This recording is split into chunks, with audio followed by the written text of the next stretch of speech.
ามกระดอบัดนั่งยิ้มส่งพี่สายคนไข้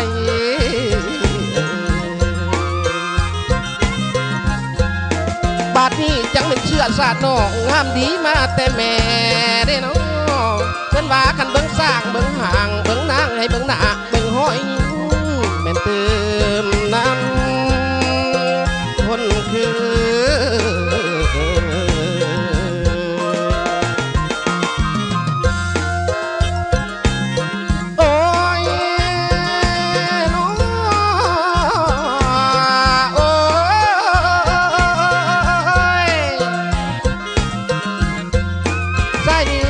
เหลือใจนี่พวกชีเพบัดสองเฮาสิไกล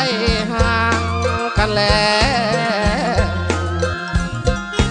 โอ้นอวันนี้เฮาอยู่ไกลบัดวันหน้าผัดห่างไกลคนงาม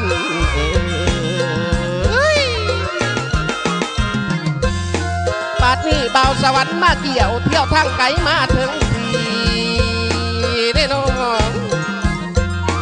คำแพงมาเห็นแล้วบ่อยากหนีเห็นคนดีบ่อยากห่างไกลข้างห่างเสือนอนเป็นกูนอนห่วงสั่งสารวันข้าวแม่นกว่าลังคนคือ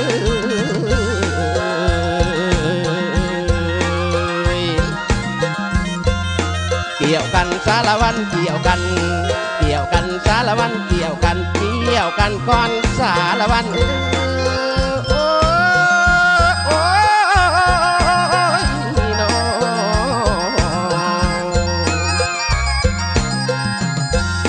เดินไปสารวันเดินไป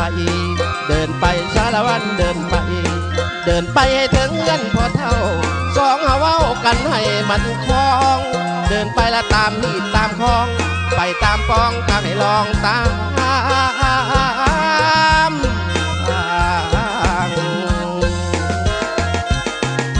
โอ้ยน้องโอ้ย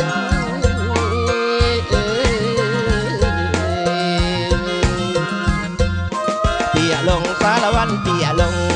เตี่ยลงสารวันเตี่ยลงเตี่ยลงตำสารวันโอ้ยน้องเตี่ยตำลงละเป็นวงออมหอบสอบใจบ่พ่อใจเจ้าและบ่ถ้ายังกายเตี่ยอยู่หันพอแล้วให้โหดังกันแน่โอ้ยน้อง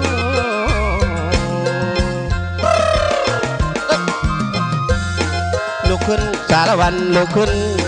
ลุกขึ้นสารวันลุกขึ้นลุกขึ้นแล้วเป็นแถวเป็นหมู่ฟ้อนกับคู่โคไผ่คู่เล้าสารวันโอ้ยเด้น้องบาดนี้มาถึงสารวันแล้วเห็นหลายแนวกินหลายอย่างเด้น้องโอ้เด้ได้กินชีนตอนหน้าได้กินปลาตอนใหญ่ฟ้อนกับสาวผู้ไข่กินปิ่งไก่หน้าปงกินเหล้าเขาเมืองคงฟ้อนละวงสารวันให้ได้มวนได้มันได้สุขสันต์วันนี้คนเฮาได้เม่นเฮ็ดเอาคนข้าม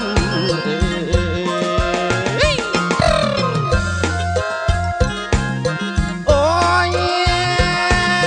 น้องโอ้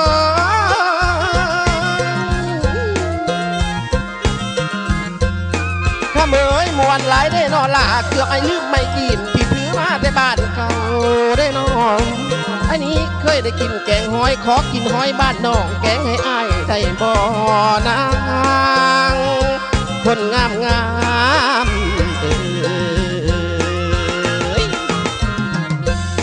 บาดนี้ลำขอบใจนั่งน้องมีหลายแนวที่ได้เพิ่งเด้น้องโอ้เด้ได้เพิ่งผักเพิ่งเศร้าได้เพิ่งกินเพิ่งเมาได้เพิ่งเว้าหักแพงกินแกงหอยห่วมกับน้องวันนั้นอ้ายบ่ลื